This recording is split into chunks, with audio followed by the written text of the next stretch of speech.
विगत दो व्याख्यानों में आपने जाना कि हमने प्रथम भाग में वेदांत दर्शन का इतिहास और वेदांत दर्शन के विभिन्न आचार्यों का अत्यंत संक्षेप में परिचय करके वेदांत सार ग्रंथ का स्वरूप बताया था। व्याख्यान के दूसरे भाग में वेदांत सार ग्रंथ का मंगलाचरण और अनुबंध चतुष्टय क्या होते हैं उसके बारे में हमने चर्चा की थी।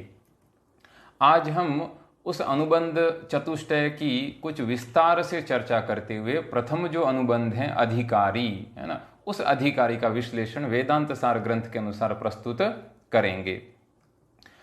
तो हम ये कह सकते हैं कि जो अनुबंध चतुष्टय ग्रंथकार ने बताया था अधिकारी, विषय, संबंध और प्रयोजनम। तो वेदांत विद्या का अधिकारी कौन है? तो सबसे पहले तो यह ग्रंथकार ने कहा कि जो अनुबंध चतुष्टय हैं उसमें जो अधिकारी हैं, किसी भी शास्त्र अथवा ग्रंथ का अधिकारी कौन होता है?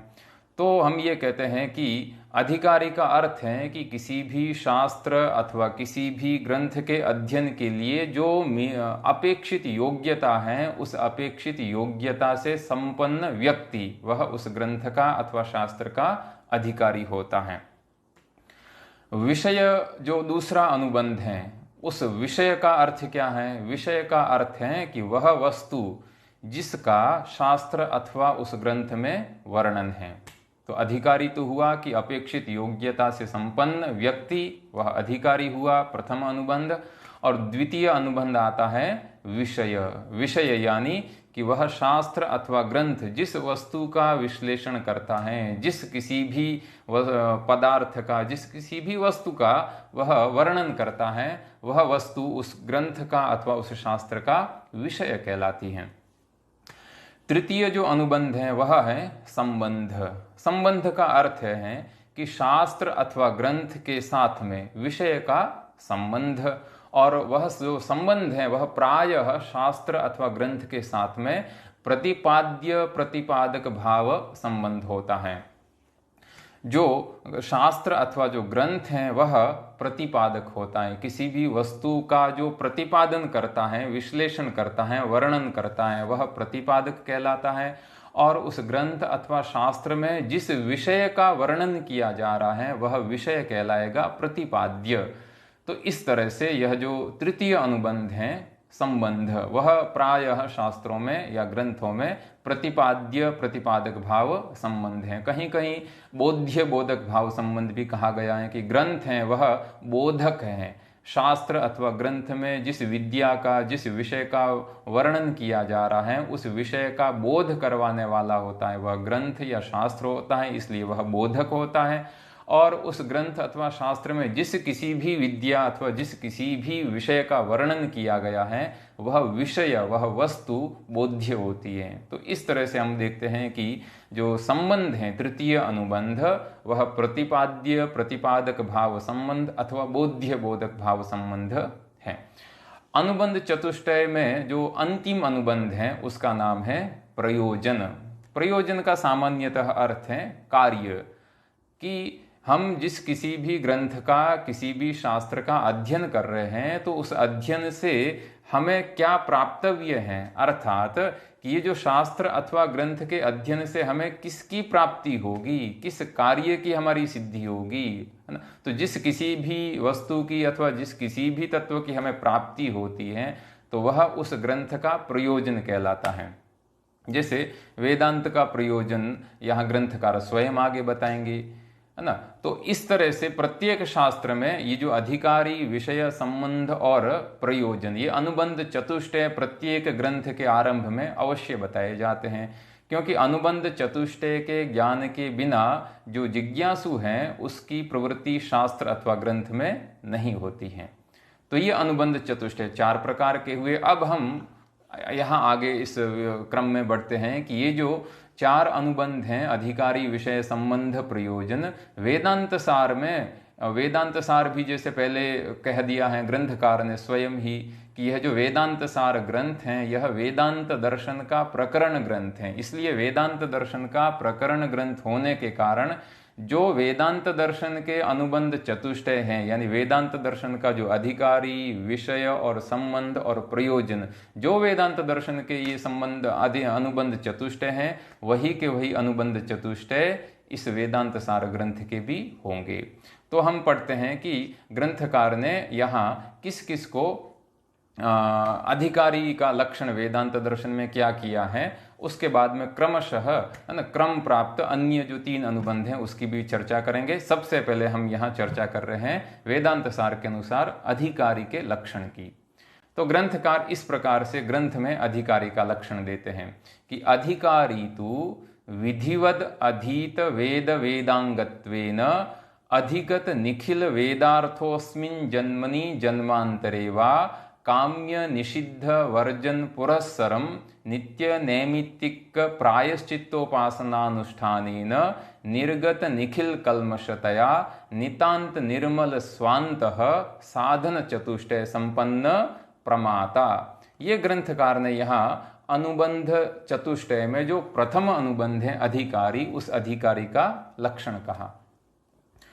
पहले ये जो अधिकारी का लक्षण है उसमें जो कहीं कहीं संधि युक्त जो पद हैं उनको हम जो अत्यंत सरलता से जो विद्यार्थी समझ सके उनके लिए अलग अलग पद करके एक बार फिर से वापस हम पढ़ लेते कि अधिकारी तु विधिवत अधीत वेद वेदांगत्वेन आपाततः अधिगत अखिल वेदार्थः अस्मिन् जन्मनि जन्मांतरे वा काम्य निषिद्ध वर्जन पुरस्सरम नित्य नैमित्तिक प्रायश्चित्तोपासनानुष्ठानेन निर्गत निखिल कल्मषतया नितांत निर्मल स्वांतः साधन चतुष्टय संपन्न प्रमाता। ये यहाँ जो संधि युक्त जो पाठ है उसका हमने अलग अलग विश्लेषण किया।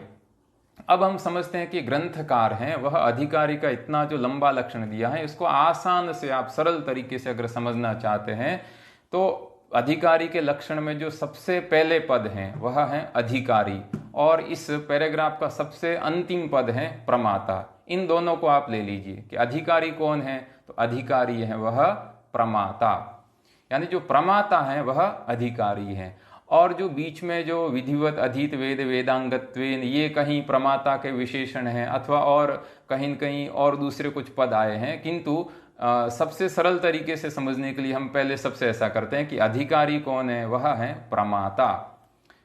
और वो प्रमाता कैसा होना चाहिए, तो कहा कि साधन चतुष्टय संपन्न।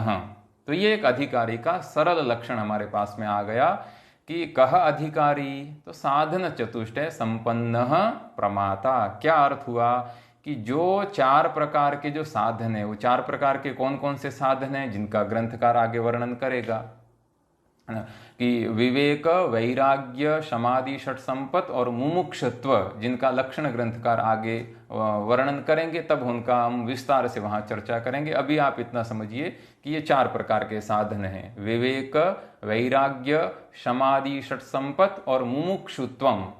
ये जो 4 साधन हैं इनको हम कहेंगे साधन चतुष्टय। और इन साधन चतुष्टय से यानी 4 साधनों से जो संपन्न हैं, यानी जो युक्त हैं, यानी जिसके पास में ये 4 साधन हैं, ऐसा जो प्रमाता है। अब प्रमाता शब्द का क्या अर्थ है, तो ग्रंथकार ये ऐसा कहते हैं कि प्रमाता शब्द का अर्थ है जीव, है ना। व्याख्याकार कहीं कहीं यहाँ कहते हैं कि प्रमाता इत्युक्ते अभ्रांतः जीवः, कि जिसको नित्य क्या है, अनित्य क्या है, यथार्थ क्या है, अयथार्थ क्या है, प्रमाण क्या है, प्रमेय क्या है, इस प्रकार के जो पद हैं जिनको अत्यधिक ज्ञान नहीं है, किंतु कम से कम वेदांत दर्शन के लिए आवश्यक जो प्रवेश करने के लिए जो वस्तुजात अथवा जितना भी ज्ञान है, वो ज्ञान जिसको पता है, जो भ्रांत नहीं है, अत्यंत विक्षिप्त अथवा पागल नहीं है, ऐसा जो अभ्रांत जो जीव है, उस जीव को यहाँ हम कहेंगे प्रमाता, है ना। तो ये ऐसा जो साधन चतुष्टय संपन्न जो प्रमाता है, वह प्रमाता है, वह वेदांत दर्शन का अधिकारी है। अब जो बीच में जो इतने पद आए हैं, उन पदों का भी हम एक बार यहाँ विश्लेषण कर लेते हैं। तो सबसे पहले ग्रंथकार हैं, उस ग्रंथकार ने ऐसा कहा कि ये जो साधन चतुष्टय संपन्न प्रमाता हैं, ये जो प्रमातृत्व है, और वो कैसा प्रमातृत्व, तो साधन चतुष्टय संपन्न प्रमातृत्व वो कब आएगा, तो हम जो अधिकारी का लक्षण की जो आरंभ की पंक्ति है हम वहां से करेंगे। तो आप देखिए यहाँ जो अधिकारी के लक्षण हैं इसको हम ऐसे 5 अलग अलग भागों में विभक्त करके समझते हैं कि सबसे पहले क्या कंडीशन है कि विधिवत अधीत वेद वेदांगः, कि अधिकारी कौन है कि जिसने विधिवत विधि पूर्वक अधीत वेद वेदांग, वेद और वेद के जो षड वेदांग हैं उन षड वेदांगों का अध्ययन कर लिया हो, और उसके बाद में विधिवत, अब जो वेद हैं वह हमारे 4 वेद हैं, है ना, ऋग्वेद, यजुर्वेद, अथर्ववेद और सामवेद, ये जो 4 वेद हैं, और ये जो चारों वेद हैं इन चारों वेदों का यथार्थ ज्ञान प्राप्त करने के लिए षड वेदांगों की भी रचना हुई है, जो शिक्षा, व्याकरण, कल्प, छंद, निरुक्त और ज्योतिष, ये जो षड वेदांग हैं इन वेदांगों के सहित ही वेदों का कोई अध्ययन करता है तब वेद का अध्ययन संपूर्ण रीति से उसने किया है, ऐसा समझना चाहिए। यानी इस तरह से जो वेदांगों के सहित वेद का अध्ययन ये कहा। अब ऐसा ग्रंथकार ने एक यहाँ विशेषण दिया है कि अध्ययन कैसा होना चाहिए, तो ग्रंथकार ने कहा विधिवत, ये अध्ययन विधिवत होना चाहिए। विधिवत का अर्थ है गुरुमुख, विधि पूर्वक, यानी गुरुमुख से विधि पूर्वक जब कोई साधक, जब कोई मनुष्य, जब कोई प्रमाता, है ना, इन वेदांग सहित वेदों का गहन अध्ययन करता है, गहन अध्ययन करने के बाद में वह क्या होगा, उसको वेद और वेदांग का जो अर्थ है वह अर्थ उसको ज्ञात होगा। किंतु जब तक वह संपूर्ण उसको गुरुमुख से वह वेद अथवा वेदांग का अध्ययन गुरुमुख यानी विधि पूर्वक वह नहीं करता है तो उसको वेद और वेदांग का जो अर्थ है वह वस्तुतः ज्ञात नहीं होता है। हम दूसरे शब्दों में अगर कहें तो उसको वेद और वेदांगों में जो शब्द राशि हैं, अक्षर हैं, उन अक्षर का ज्ञान हो सकता है, किंतु उन मंत्रों का पाठ वह कर सकता है, सस्वर पाठ भी कर सकता है, किंतु उन मंत्रों का जो रहस्य, जो ऋषियों के हृदय में जो उनको उन मंत्रों की अनुभूति हुई है, उस अनुभूति का अनुभव अथवा साक्षात्कार तो जब कोई विधि पूर्वक गुरु के पास में बैठकर गुरु की शुश्रूषा करते हुए अगर इनका स्वाध्याय करता है तो ही इन वेद और वेदांगों का जो रहस्य है उस रहस्य को वह जान सकता है।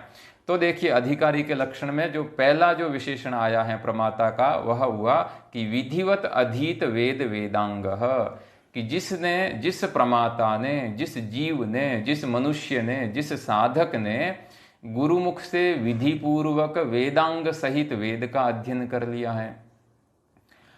किंतु अब ऐसा हुआ कि वे गुरु से विधि पूर्वक वेद का अध्ययन तो कर लिया है, किंतु वेद का अध्ययन करते ही अगर उसको वेद का जो संपूर्ण रहस्य है अगर वह ज्ञात हो जाएगा तब तो वह साक्षात मुक्त हो गया है, यह भी संभव हो सकता है।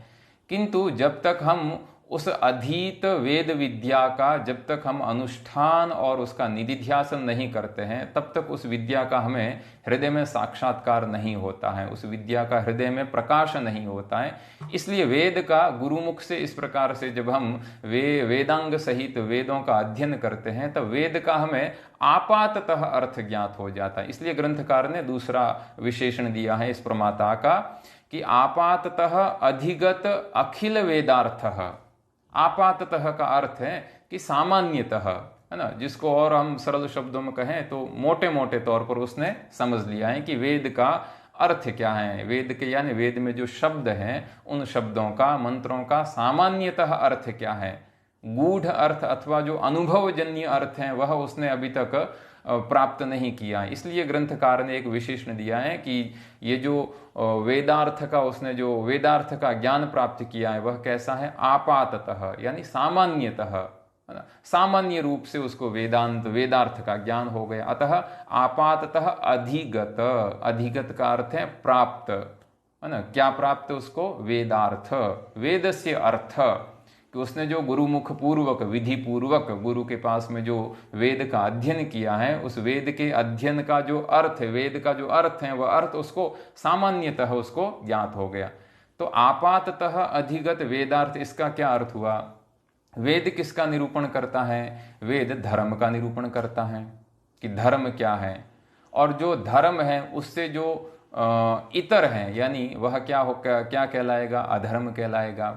तो धर्म क्या है, अधर्म क्या है, क्या कर्तव्य है, क्या अकर्तव्य है, मनुष्य की प्रवृत्ति कहाँ होनी चाहिए, मनुष्य की किससे निवृत्ति होनी चाहिए, हमारे लिए क्या श्रेय है और क्या प्रेय है, इन सब का जो निरूपण करने वाला, इन सब का प्रतिपादन करने वाला जो शास्त्र है, वह है हमारा वेद। इसलिए जब गुरुमुख पूर्वक वेदांग सहित जब कोई वेदों का अध्ययन कर लेता है, तब उसको धर्म का, अधर्म का, पुण्य का, पाप का, और जो कर्तव्य है, अकर्तव्य है, प्रवृत्ति है, निवृत्ति है, इन सब का आपाततः ज्ञान हो जाता है। तो जैसे अहरह संध्याम उपासीत, तो जिसने वेद का अध्ययन किया है उसको ज्ञान है कि हाँ, हमें प्रतिदिन संध्या करनी चाहिए, ईश्वर की उपासना करनी चाहिए, और जो पाप कर्म है वह नहीं करने चाहिए, क्योंकि पाप कर्म से दुख की प्राप्ति होती है और पुण्य कर्म से सुख की प्राप्ति होती है। ये जो अर्थ हैं, ये जो ज्ञान है, हमें किससे प्राप्त हुआ है? वेद से प्राप्त हुआ है, वेद के अध्ययन से प्राप्त हुआ। इसलिए यहाँ ये कहा कि अधिकारी हैं, उस अधिकारी ने गुरुमुख पूर्वक विधिवत वेदांग सहित वेद का अध्ययन किया, और जब गुरु से उसने वेदांग का अध्ययन किया तो उसको वेद का सामान्यतः अर्थ ज्ञात हो गया। तो क्या वेदांग सहित वेद का अध्ययन करने पर जब वेदार्थ का सामान्यतः आपाततः अर्थ ज्ञात हो गया, तो क्या वह वेदांत का अधिकारी बन जाएगा क्या? तो कहा हाँ, वो बन जाएगा। तो यहाँ प्रश्न होता है कि हमारे सामने इतिहास और पुराणों में बहुत ऐसे भी दृष्टांत आते हैं कि जहाँ बहुत ऐसे महात्मा हुए हैं, ऐसे व्यक्ति हुए हैं जिन्होंने इस जन्म में वेद का अध्ययन नहीं किया था, किंतु फिर भी उनको वेद का अर्थ पता था, वेद का ज्ञान था। जैसे महाभारत में विदुर हैं, तो ऐसा कहा जाता है कि विदुर है वह चतुर्थ वर्ण में आते हैं, इसलिए उनका उपनयन संस्कार नहीं हुआ और उनको वेद का अध्ययन भी उन्होंने नहीं किया, फिर भी उनको वेद के अर्थ का ज्ञान था। ऐसे भी बहुत सारे उदाहरण हैं। इसलिए ग्रंथकार ने एक यहाँ पद दिया कि अस्मिन जन्मनि जन्मांतरे वा, कि जिसने इस जन्म में विधि पूर्वक गुरु से वेद का अध्ययन किया है, अथवा कभी ऐसा भी हो सकता है कि इस जन्म में उसने वेद का अध्ययन नहीं किया है, ऐसा हमें प्रतीत होता है, फिर भी उसको वेद के अर्थ का आपाततः ज्ञान है। तो इसका अर्थ यह है कि उसने पूर्व जन्म में कभी न कभी वेद का अर्थ, वेद का अध्ययन किया था गुरुमुख पूर्वक, और वही गुरुमुख पूर्वक वेद का अध्ययन है वह उसके स्मृति में है, स्मरण रूप से उसके बुद्धि में अभी भी है, और उसी संस्कार रूप में जो वेद का अध्ययन जो उसकी बुद्धि में है वह इस जन्म में भी स्फुरित हो सकता है। ऐसे वेदांत में और इतिहास पुराण इत्यादि में बहुत सारे दृष्टांत भी हमें प्राप्त होते हैं। तो अब देखिए, अधिकारी का लक्षण में 3 पद हो गए। पहला अधिकारी कौन है? तो कहा अधिकारी है वह प्रमाता। किस प्रकार का प्रमाता? तो कहा वह साधन चतुष्टय संपन्न होना चाहिए, 4 प्रकार के साधनों से युक्त होना चाहिए। और वह अधिकारी हैं, वह साधन चतुष्टय संपन्न कब होगा? तो आरंभ से कहा कि जब वह विधि पूर्वक विधिवत गुरुमुख से वेदांग सहित वेद का अध्ययन करेगा, यानी विधिवत अधीत वेदांग सह प्रमाता स्यात्। और फिर कैसा होना चाहिए? तो कहा आपाततः अधिगत वेदार्थः, सामान्यतः उसने वेदार्थ का उसको ज्ञान हो जाना चाहिए। और वह ज्ञान ऐसा कोई अनिवार्य नहीं है कि इसी जन्म में उसने वेद का अध्ययन किया हो सकता है कि अगर गत जन्म का अगर उसका वेद का अध्ययन है तो भी उसको इस जन्म में वह वेदांत का अधिकारी हो सकता है। अब प्रश्न हुआ कि जब हम विधि पूर्वक गुरु से वेद का अध्ययन करते हैं वेदांग सहित, तब हमें किसकी प्राप्ति होती है? तो हमें धर्म का ज्ञान होता है। सामान्यतः कहें तो कर्म क्या है, कर्म का ज्ञान होता है, धर्म क्या है उसका ज्ञान होता है। इसलिए ग्रंथकार ने कहा कि काम्य निषिद्ध वर्जन पुरस्सरम, इससे पहले जो वा शब्द आया है ना, वह वा शब्द विकल्पवाची है कि ये जो वेद का अध्ययन है यह इसी जन्म में हो अथवा गत जन्म का भी हो सकता है। तो विकल्प का वाचक यहाँ वा शब्द दिया। और जब इस प्रकार का वेद का अध्ययन संपन्न हो जाता है इस जन्म में अथवा गत जन्म का भी, तब जो काम्य कर्म क्या है, निषिद्ध कर्म क्या है, नित्य कर्म क्या है, नैमित्तिक कर्म क्या है, इनका कर्मों का हमें ज्ञान हो जाता है। तो इस प्रकार से जो नित्य नैमित्तिक इत्यादि जो कर्म हैं उनका तो हमें अनुष्ठान करना है क्योंकि स्वयं उसकी वेद आज्ञा देता है। और जो काम्य और निषिद्ध कर्म है जिसका वर्णन ग्रंथकार आगे करेंगे, तो काम्य और निषिद्ध जो कर्म हैं उनसे रहित होते हुए, है ना, काम्य निषिद्ध वर्जन पुरस्सरम, वर्जन का अर्थ है कि उनका त्याग करते हुए, उनसे रहित होते हुए, ये जो साधन चतुष्टय संपन्न जो प्रमाता यानी जीव हैं, वह जो काम्य कर्म है और जो निषिद्ध कर्म है उनका तो वह त्याग करें, उनका अनुष्ठान उसको नहीं करना है। जो भी काम्य कर्म है और जो भी निषिद्ध कर्म वेद और वेद के जो उपब्रह्मण के रूप में जो इतिहास पुराण और धर्मशास्त्र इत्यादि हैं उनमें जो भी काम्य और निषिद्ध कर्म बताए हैं उनका अनुष्ठान जो वेदांत का जो अधिकारी हैं उसको नहीं करना चाहिए, अथवा जो ब्रह्म विद्या की प्राप्ति में जो ब्रह्म विद्या की प्राप्ति करना चाहता है उसको काम्य अथवा निषिद्ध कर्मों का बिल्कुल ही अनुष्ठान नहीं करना चाहिए। तो कौन से कर्मों का अनुष्ठान करें वह, तो कहा कि 4 प्रकार के जो कर्म हैं उनका अनुष्ठान अवश्य करना है। वो कौन कौन से हैं, तो ग्रंथकार स्वयं पंक्ति में कहते हैं, नित्य नैमित्तिक प्रायश्चित्त उपासना अनुष्ठानेन। 4 प्रकार के कर्म बताए कि वह नित्य कर्म का अनुष्ठान करें, जो नैमित्तिक कर्म है उनका भी अनुष्ठान करें, और जो प्रायश्चित कर्म है उनका भी अनुष्ठान करें, और उपासना कर्म, इन 4 प्रकार के जो कर्म हैं इनका तो अनुष्ठान करें, किंतु पूर्वोक्त जो काम्य और निषिद्ध कर्म है उनका वह अवश्य त्याग करें। तो इस प्रकार से काम्य और निषिद्ध कर्मों का त्याग करने से क्या होगा और नित्य नैमित्तिक इत्यादि कर्मों का अनुष्ठान करने से क्या प्राप्त होगा, तो ग्रंथकार अधिकारी के लक्षण में अगला पद देते हैं कि निर्गत निखिल कल्मषतया, कि इन नित्यादि कर्मों का अनुष्ठान करने से और काम्य और निषिद्ध कर्म का त्याग करने से मनुष्य के हृदय में, उसके अंतःकरण में जो कल्मष हैं, जो पाप हैं, जो अशुद्धि हैं, जो अज्ञान हैं, जो दोष हैं, जो मल हैं, आवरण हैं, उसका नाश हो जाता है। और जब मनुष्य के हृदय से इस अज्ञान रूपी अविद्या का अथवा मल का, दोषों का, पाप का, अशुद्धि का जब नाश हो जाता है तब उसका अंतःकरण अत्यंत पवित्र हो जाता है, अत्यंत परिशुद्ध हो जाता है। अत्यंत, जैसे कोई दर्पण है, उस दर्पण के ऊपर अगर धूल मिट्टी अगर हमें ऐसी जमी हुई है तो हम अपना उसमें प्रतिबिंब नहीं देख सकते हैं, किंतु उसी दर्पण को अगर हम अच्छी तरह से साफ कर लें और फिर उस दर्पण के सामने अगर हम खड़े हो तो उसमें हमारा प्रतिबिंब, जैसे हम हैं वैसा का वैसा प्रतिबिंब हमें दिखाई दे देगा। उसी तरह से जिसने नित्य नैमित्तिक कर्मों का अनुष्ठान किया है और काम्य निषिद्ध कर्मों का त्याग किया है, ऐसा जो व्यक्ति है उस व्यक्ति का जो अंतःकरण है वह अत्यंत पवित्र हो जाता है, निर्मल हो जाता है, अत्यंत गंगा की तरह स्वच्छ हो जाता है।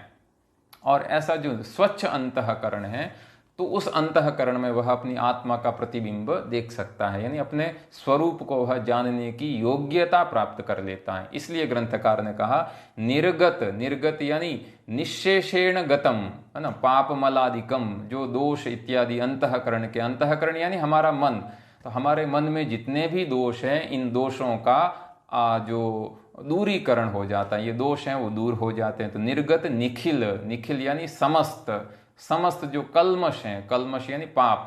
तो इस प्रकार से नित्य इत्यादि कर्मों का अनुष्ठान करने से मनुष्य का अंतःकरण है, उस अंतःकरण में जो कल्मश हैं वह पूरी तरह से नष्ट हो जाते हैं, समाप्त हो जाते हैं।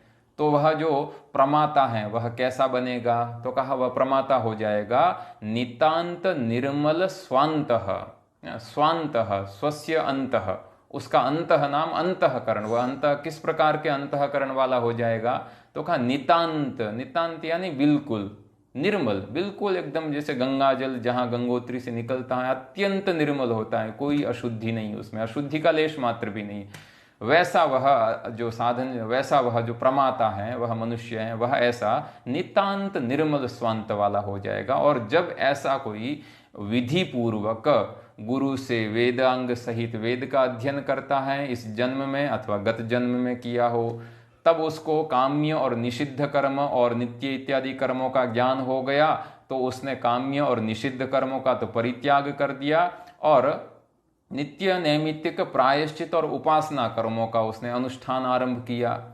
तो इस अनुष्ठान को आरंभ करने से, नित्यादि कर्मों का अनुष्ठान करने से उसका जो अंतःकरण है वह अंतःकरण अत्यंत पवित्र हो गया, अत्यंत निर्मल हो गया।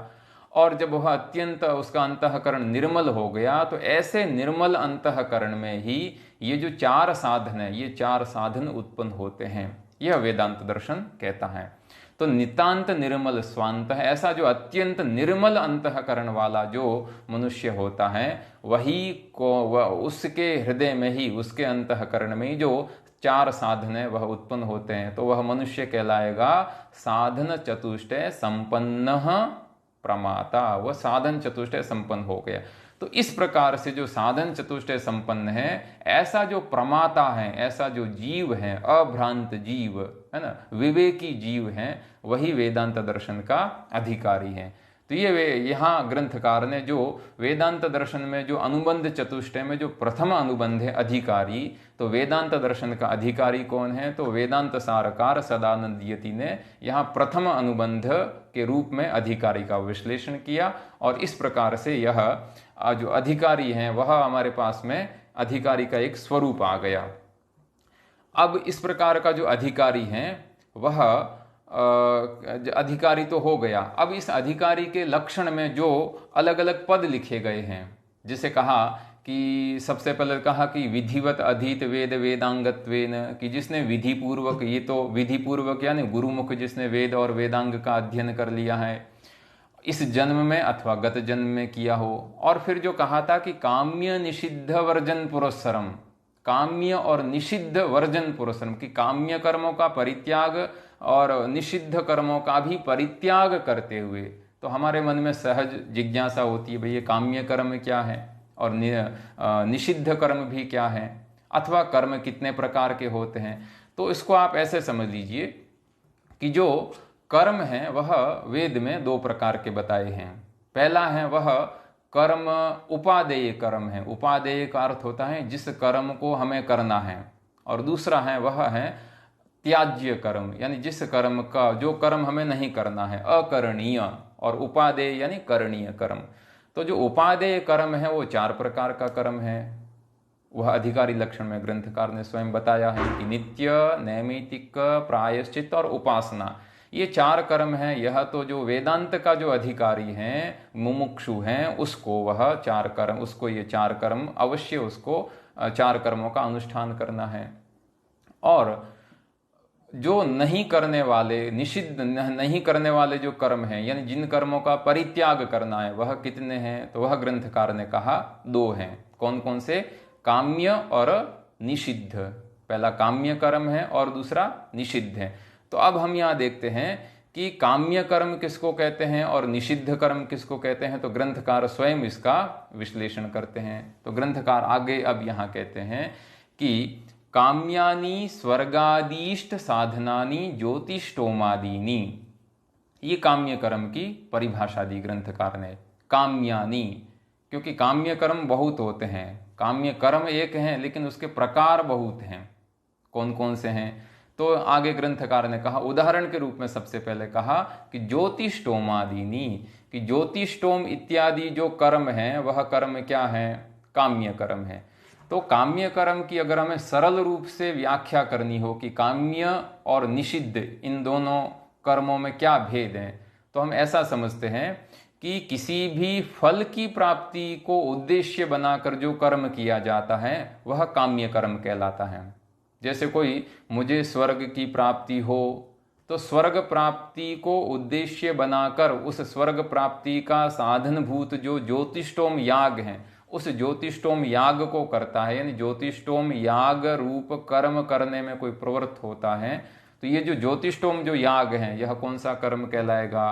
काम्य कर्म कहलाएगा, क्योंकि यह कर्म किसी न किसी कामना को उद्देश्य करके प्रवृत्त हुआ है, किसी न किसी कामना की पूर्ति करने के लिए कर्म आरंभ किया गया है। तो फल, हम संस्कृत में व्याख्या में ऐसा कह सकते हैं कि फलोद्देशेन विधीयमानानि कर्माणि काम्य कर्माणि यथा ज्योतिष्टोमादीनि। अब और निषिद्ध कर्म किसको कहेंगे? तो निषिद्ध कर्म उनको हम कह सकते हैं कि जो भ्रम अथवा प्रमाद अथवा अज्ञान के कारण जिनका वेद में नए पद के साथ में वर्णन किया गया है, नए का यहाँ अर्थ है अभाव, निषेध, निषेध के साथ में वर्णन किया गया है कि यह कर्म नहीं करना चाहिए। जैसे है ना, न ब्राह्मण हंतव्य, कि ब्राह्मण का वध नहीं करना चाहिए, तो ब्राह्मण का वध है वह निषिद्ध कर्म कहलाएगा, अगर कोई करता है तो वह निषिद्ध कर्म कहलाएगा।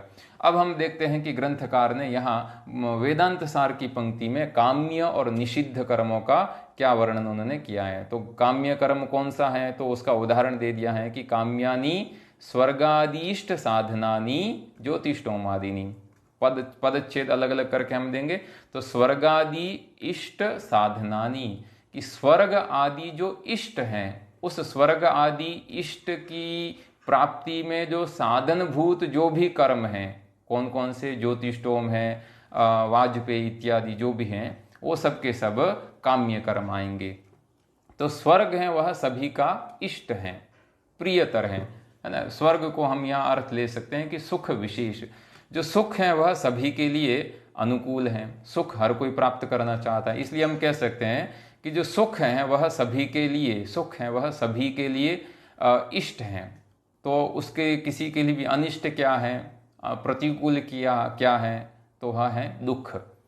तो दुख का जो साधन होगा वह जो दुख का जो भी साधन होगा, अनिष्ट का जो भी साधन होगा वह निषिद्ध कर्म कहलाएगा, और जो इष्ट है उस इष्ट की प्राप्ति का जो भी साधन होगा वह काम्य कर्म कहलाएगा। तो यहाँ ग्रंथकार ने उदाहरण के साथ में दे दिया कि काम्यानि स्वर्गादि इष्ट साधनानि, कि स्वर्ग इत्यादि जो भी इष्ट हैं, स्वर्ग इत्यादि कामनाओं के जो साधन स्वरूप जो ज्योतिष्टोम इत्यादि याग हैं, वह सभी के सभी काम्य कर्म कहलाते हैं। अब ये जो कामना है ये भी दो प्रकार की होती है।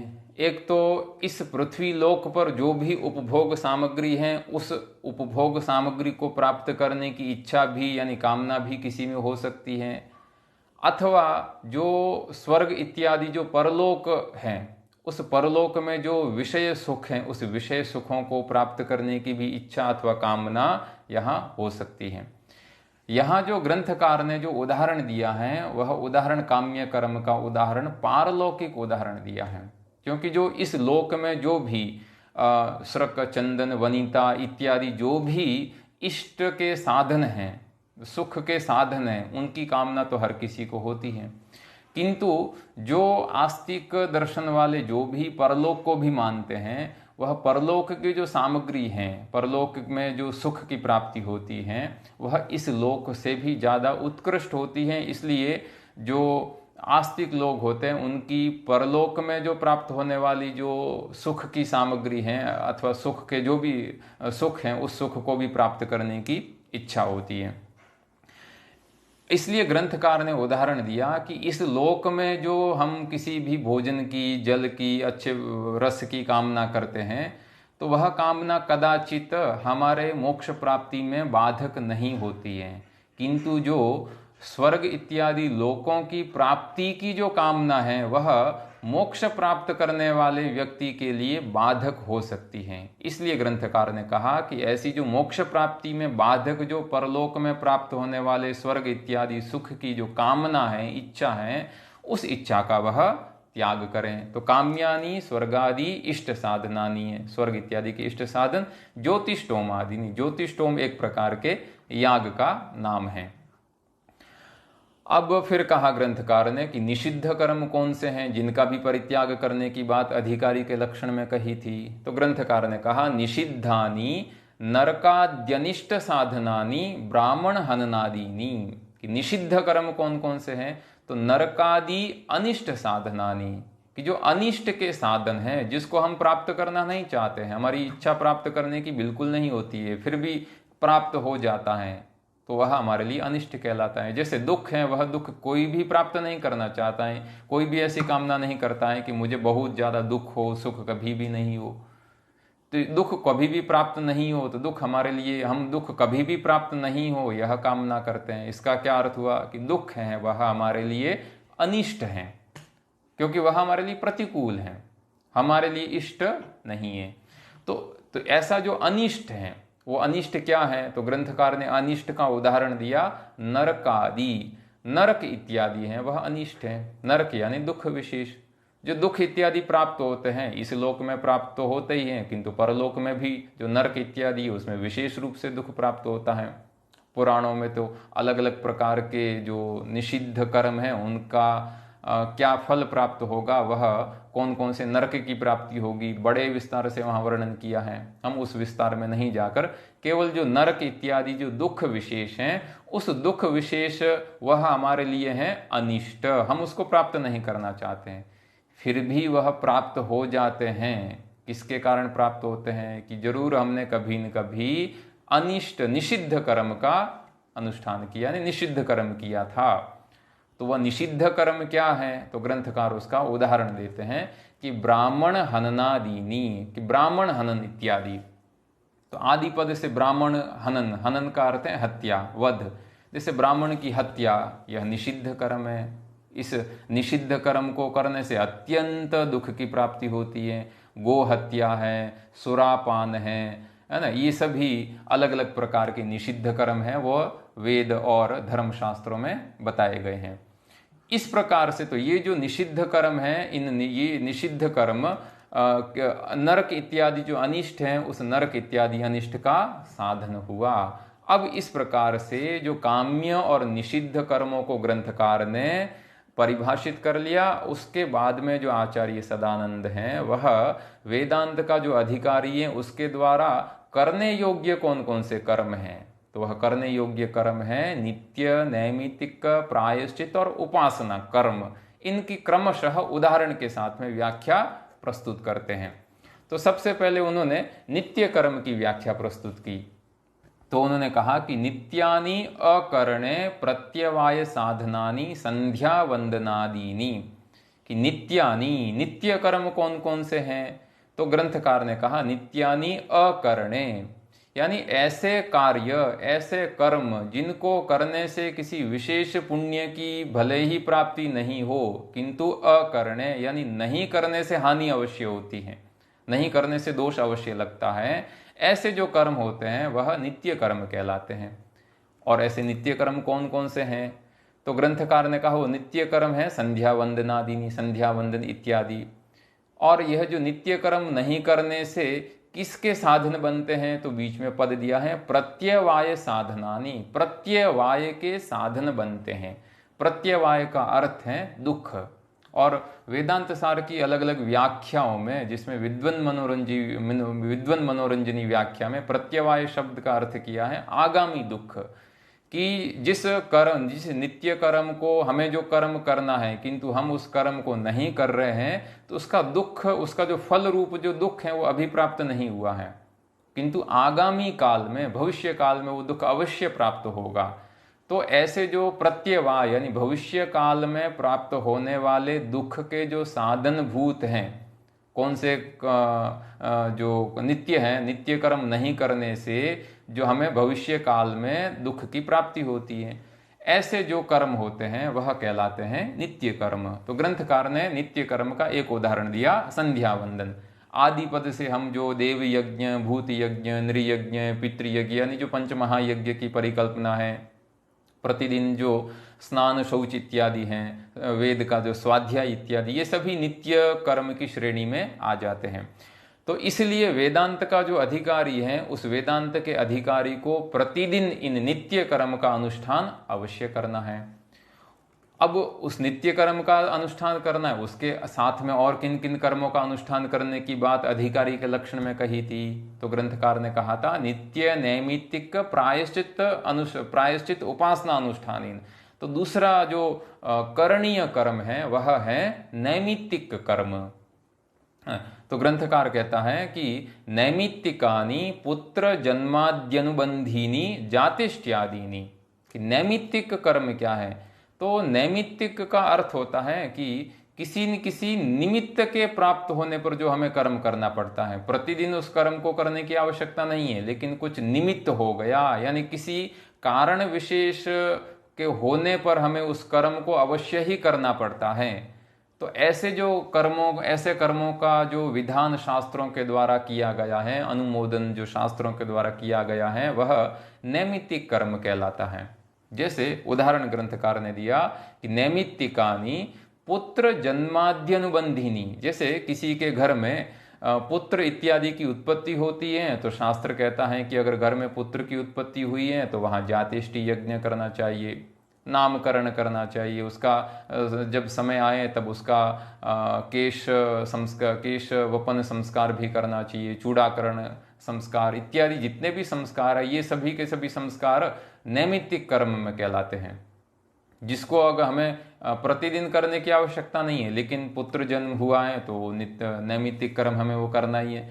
या किसी के घर में जैसे मृत्यु हो गई है तो अशौच के कारण जो श्राद्ध इत्यादि हैं, तो श्राद्ध इत्यादि भी जब समय आता है तो करना पड़ता है। तो ये सभी के सभी जो कर्म हैं वह नैमित्तिक कर्म कहलाते हैं। किसी न किसी निमित्त के उपस्थित होने पर, निमित्त यानी कारण विशेष के उपस्थित होने पर जिन कर्मों को करने की अनिवार्यता शास्त्रों में बताई गई है, ऐसे कर्म होते हैं नैमित्तिक कर्म। और उसमें एक उदाहरण दिया है जातिष्टि, है ना, जातिष्टि इत्यादि।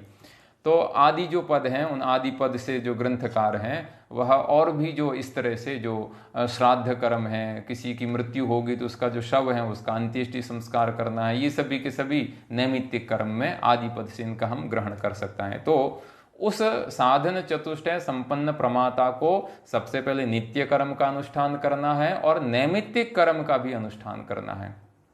फिर तीसरा एक कर्म बताया है जो उपादेय की कोटि में आता है, वह है प्रायश्चित्त कर्म। तो ग्रंथकार इस तरह से पंक्ति के द्वारा वर्णन करते हैं, प्रायश्चित्तानि पाप क्षय साधनानि चांद्रायणादीनि। कि प्रायश्चित्तानि, प्रायश्चित्त कर्म कौन से हैं? तो कहा पाप क्षय साधनानि। जो पाप हैं उस पाप का क्षय, क्षय यानी नाश, यानी पाप का नाश करने के जो साधन है, यानी जिन कर्मों को करने से जो हमने पाप किया है उस पाप कर्म का नाश होता है, ऐसे जो भी कर्म है वह प्रायश्चित्त कर्म कहलाते हैं। उदाहरण दिया है चांद्रायणादीनी। कि चांद्रायण इत्यादि जो कर्म है वह प्रायश्चित्त कर्म का उदाहरण है। तो ऐसा होता है कि व्यक्ति है वह बहुत बार, कभी कभार अज्ञान के कारण अथवा कभी कभार स्वार्थ के वशीभूत होकर, यानी जानबूझकर, अथवा कभी कभार वह परिस्थिति विशेष के कारण जो शास्त्र में जिन कर्मों को नहीं करने के लिए कहा गया है कि इन कर्मों को नहीं करना है, फिर भी ऐसे जो निषिद्ध का कर्म है उन निषिद्ध कर्मों को वह कर लेता है। तो जब हमने निषिद्ध कर्म अगर किसी ने कर लिया है तो ग्रंथकार ने पहले ही कह दिया है कि निषिद्धानि तो नरकादि अनिष्ट साधनानि। की निषिद्ध कर्म किया है तो नरक इत्यादि अनिष्ट की प्राप्ति होगी। पर अब उसको ज्ञान हो गया है कि अरे मुझे ये तो निषिद्ध कर्म नहीं करना था, लेकिन मैंने अज्ञान के कारण ये निषिद्ध कर्म कर लिया है, अब क्या करें? तो शास्त्रों में प्रायश्चित कर्म का विधान किया गया है ना। तो वो प्रायश्चित कर्म है वह जो निषिद्ध कर्म करने के द्वारा जो हमें पाप की प्राप्ति हुई है उस पाप कर्म का नाश कर देते हैं, ऐसा शास्त्र कहते हैं। इसलिए ग्रंथकार ने कहा है, इस प्रायश्चित कर्म को कहा है पाप क्षय साधनानि। कि पाप जो है उस पाप के क्षय के साधन है। और प्रायश्चित कर्म का अनुष्ठान करने से भी हम देखते हैं कि अज्ञानता के कारण, अनवधान के कारण अगर किसी ने निषिद्ध कर्म कर लिया है तो जब हम प्रायश्चित कर लेते हैं तो हमारे मन है वो मन में थोड़ी तुष्टि होती है कि चलो मैंने ये जो कर्म नहीं करना था वो कर तो दिया गलती के कारण, किंतु अब मैंने उसका प्रायश्चित कर लिया, तो हमारा जो चित्त है वह थोड़ा हल्का हो जाता है, इसलिए उसको प्रायश्चित कर्म कहते हैं, है ना। प्रायः चित्तम, है ना, तुष्यति अस्मिनिति, कि जो जिस कर्म को करने से हमारा जो चित्त है वह थोड़ा संतोष प्राप्त कर लेता है कि जो गलती हुई है अब आगे हम नहीं करेंगे, और हमारा चित्त है वो जो पहले बहुत ज़्यादा उद्विग्न था कि मैंने ये एक निषिद्ध कर्म कर लिया, मैंने ये अत्यंत पाप कर्म कर लिया, किंतु प्रायश्चित कर्म करने से हमारा चित्त है वह थोड़ा तुष्ट हो जाता है, शांत हो जाता है, उद्विग्न से रहित हो जाता है। तो ऐसे जो कर्म होते हैं वह प्रायश्चित कर्म कहलाते हैं। ग्रंथकार ने प्रायश्चित कर्म का एक उदाहरण दिया है, चांद्रायण व्रत दिया है। तो ये जो प्रायश्चित कर्म है चांद्रायण और आदि पद से जो भी व्रत कहे गए हैं शास्त्रों में, जैसे कृच्छ्र, सांतपन इत्यादि जो व्रत कहे गए हैं, वो सभी के सभी इसमें हम आदि पद से ग्रहण इसका कर सकते हैं। अब करणीय कर्म में अंतिम है वह है उपासना। तो उस साधन चतुष्टय संपन्न प्रमाता को उपासना कर्म की भी अनुष्ठान करते रहना चाहिए। तो उपासना क्या है, तो वेदांत सार सदानंद यति यहाँ कहते हैं कि उपासनानि सगुण ब्रह्म विषय मानस व्यापार रूपाणी शांडिल्य विद्यादीनी, कि उपासनानि, उपासना कर्म कौन कौन से हैं, तो ग्रंथकार ने कहा उपासनानि, है ना, सगुण ब्रह्म विषय मानस व्यापार रूपाणी। जो ब्रह्म है उस ब्रह्म के, एक ही ब्रह्म के दो रूप हैं, एक निर्गुण रूप है जिसको हम कहते हैं निर्गुण निराकार, और दूसरा है उसका सगुण रूप है जिसको हम कहेंगे सगुण साकार। वह किसी न किसी आकार भी परमेश्वर है, वह अपनी माया के कारण विभिन्न प्रकार के आकार भी वह धारण कर सकता है। तो जो सगुण ब्रह्म है उस सगुण ब्रह्म के विषय में हम जो मानस व्यापार, मानसिक क्रिया हम जो करते हैं वह उपासना कहलाती है। यानी उस सगुण ब्रह्म के जो गुण हैं, सगुण ब्रह्म का जो स्वरूप है, सगुण ब्रह्म का जो लक्षण है, सगुण ब्रह्म के जो धर्म है, उन धर्मों का कोई मन से सर्वदा जब वो चिंतन करता रहता है, यह भी एक प्रकार का कर्म है। तो यहाँ ये जो नित्य नैमित्तिक प्रायश्चित और उपासना कर्म, जो जिन चारों कर्मों को करने के लिए ग्रंथकार ने कहा है, उसमें से जो पहले तीन कर्म हैं, नित्य नैमित्तिक और प्रायश्चित्तानि, वह तीनों को तीनों शरीर के द्वारा संपन्न होते हैं। यानी उसमें शरीर में कोई न कोई क्रिया अवश्य होती है। नित्य कर्म करना है तो भी आसन पवित्र करके हमें आसन पर बैठना है, और फिर विभिन्न क्रियाओं के द्वारा संध्या वंदन करना है। नैमित्तिक कर्म में भी शरीर में क्रियाएं होती हैं, इधर उधर जाना होता है। प्रायश्चित्त में भी शरीर में अवश्य क्रियाएं होती है। उपासना कर्म है वह शरीर में कोई क्रिया नहीं होती है, वह केवल मन के द्वारा उस सगुण परमात्मा का चिंतन करते रहना है। इसलिए ग्रंथकार ने यहाँ कहा मानस व्यापार, ये उपासना है, यह मानसिक क्रिया है, शारीरिक कर्म अथवा शारीरिक क्रिया नहीं, अपितु मानसिक क्रिया है। तो इसलिए जो ये उपासना कर्म भी उस अधिकारी को क्यों करना है, तो ऐसा कहा है कि जो साधक हैं इस संसार में नाना प्रकार के दृश्य हैं, नाना प्रकार के विषय हैं, तो बार बार जो उसका मन है वह इस अलग अलग प्रकार के सांसारिक विषय हैं, उन विषयों में वह भटक जाता है। और परमात्मा ने ये जो इंद्रियां बनाई हैं ये बाहर के विषयों का ग्रहण करने वाली ही बनाई है ना। परांची खाणी व्यत्रणत स्वयंभू तस्मात् परांग पश्यति नान्तरात्मनः। इसलिए जब परमात्मा ने ये जो हमारी इंद्रियां बनाई है ये अंदर की तरफ देखने वाली नहीं बनाई है, बाहर संसार के जो बाह्य विषय हैं, सांसारिक भोग पदार्थ हैं, उनको ही देखने वाली बनाई है। इसलिए जो साधक हैं उस साधक का मन है वो बार बार सांसारिक विषयों में भटकता रहता है। इसलिए उस मन को सांसारिक विषयों से हटाकर जो आराध्य सगुण ब्रह्म है, परमात्मा है, उस परमात्मा में लगाएं। यानी मन परमात्मा में कब लगेगा, जब वह मन से सर्वदा परमात्मा का चिंतन करता रहेगा, तब वो परमात्मा में मन लगेगा। तो ये जो विद्या है उपासना विद्या, इसका उदाहरण जो ग्रंथकार ने दिया है वह है शांडिल्य विद्या। अब हम यहाँ ये इस तरह का ये रेखा चित्र है, उसके द्वारा भी ये जो अधिकारी लक्षण में जो कर्मों का विश्लेषण आया है, उस कर्मों के विश्लेषण को भी इस प्रकार से समझ सकते हैं कि कर्म है वह दो प्रकार के हैं, एक उपादेय कर्म है और एक त्याज्य कर्म है। उपादेय यानी जिस कर्म को करना चाहिए, और त्याज्य कर्म यानी जिस कर्म का जो कर्म हमें नहीं करना है। उपादेय कर्म है वो 4 प्रकार के हैं और काम्य कर्म है वह 2 प्रकार के हैं। तो ये अधिकारी के लक्षण में जो एक विशेषण आया था कि काम्य निषिद्ध वर्जन पुरस्सरम नित्य नैमित्तिक प्रायश्चित उपासना अनुष्ठानेन, ये अर्थ हो गया है। विषय को संग्रह की दृष्टि से अगर हम देखें तो वापस एक बार हम यहाँ देख लेते हैं कि जो उपादेय कर्म है वह 4 प्रकार के कहे गए हैं, है ना। तो नित्य कर्म है वो संध्या वंदन है, पंच महायज्ञ है इत्यादि है। और नैमित्तिक कर्म है वो जातेष्टि है, क्षामवद याग इत्यादि हैं। प्रायश्चित कर्म है वो चांद्रायण व्रत है ना, कृच्छ्र व्रत इत्यादि हैं। और उपासना है वो शांडिल्य विद्या है। और चांदोग्य उपनिषद व अन्य उपनिषदों में जो दहर विद्या, वैश्वानर विद्या, भूम विद्या, संवर्ग विद्या इत्यादि कही हैं, वह सभी के सभी उपासना में आती हैं। इसके बाद में जो ग्रंथकार हैं वह कर्म है, उन कर्मों का प्रयोजन क्या है। इन कर्मों को निषिद्ध और काम्य और निषिद्ध कर्म तो नहीं करना, ये ग्रंथकार ने पहले ही कह दिया है। किंतु ये जो 4 कर्म करने के लिए कहे गए हैं, वेदांत का तो यह सिद्धांत है कि ऋते ज्ञानान्न मुक्ति ही, ज्ञान के बिना मुक्ति नहीं होती है। तो जब वेदांत का जो सिद्धांत है कि ज्ञान से ही मोक्ष की प्राप्ति होती है, तो आप ज्ञान का ही उपदेश करिए। आप कर्म को करने के लिए क्यों हमें कह रहे हैं ये नित्य कर्म भी करना है, नैमित्तिक प्रायश्चित और उपासना कर्म भी आपको करने हैं। तो इस कर्मों के द्वारा मोक्ष की प्राप्ति होगी ऐसा तो आप मानते नहीं है। तो फिर इन कर्मों को करने का प्रयोजन क्या है, उस प्रयोजन को ग्रंथकार हैं वह आगे बताएंगे। इन कर्मों का मुख्य प्रयोजन क्या है और गौण प्रयोजन क्या है, इसकी भी चर्चा है वो ग्रंथकार आगे करेंगे, जिसकी चर्चा है वह हम अपने इस स्वाध्याय श्रृंखला के अगले भाग में करेंगे। तो आज हम इस स्वाध्याय श्रृंखला में यहीं विराम करते हैं। और आपका इस विषय में कोई सुझाव है अथवा और कोई प्रश्न है तो वो प्रश्न आप मुझे इस वीडियो के कमेंट बॉक्स में लिख सकते हैं।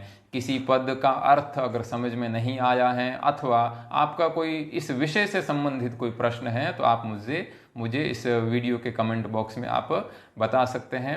इस स्वाध्याय श्रृंखला के इस भाग में जुड़ने के लिए आप सभी का बहुत बहुत आभार, मैं आपके प्रति धन्यवाद ज्ञापन करता हूं।